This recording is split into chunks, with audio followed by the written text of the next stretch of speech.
Bonjour, bienvenue dans cette vidéo où nous allons manipuler du texte dans Excel.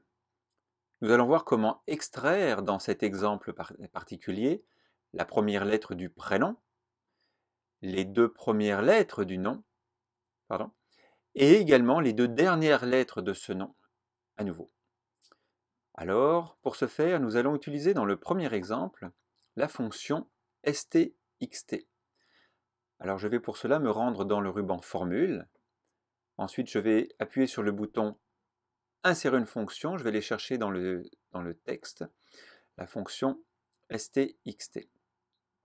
La fonction stxt, ce que cela fait, cela me demande de situer bien sûr la cellule que je veux utiliser. Ensuite, il me demande, après avoir séparé l'argument par un point-virgule, quel est le caractère de départ? Eh bien, je veux extraire le premier caractère de départ, à partir du premier, donc je tape 1, je retape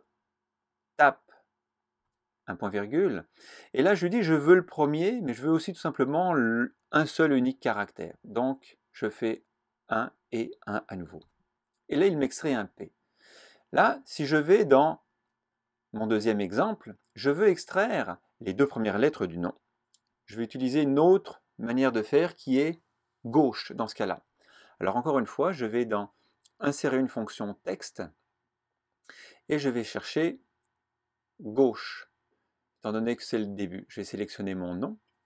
Et là, je vais sélectionner, je vais mettre un point-virgule, et je vais demander le nombre de caractères que je veux à partir de la gauche, à savoir, j'en veux 2, je tape 2. Et là, il me sort DU. Là, je vais faire je vais utiliser une autre fonction. Après avoir utilisé gauche, je vais utiliser droite.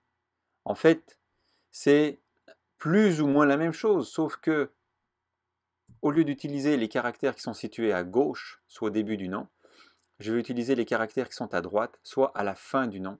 Et là aussi, je veux les deux dernières lettres. Alors je tape 2 et je récupère mon LY comme résultat.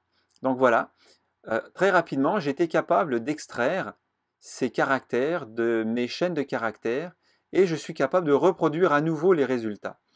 Ensuite, je pourrais utiliser, avec la fonction concaténer, je pourrais rassembler ces éléments-là, par exemple, pour créer un nom de code que je pourrais utiliser ensuite dans une base de données pour ce client spécifique.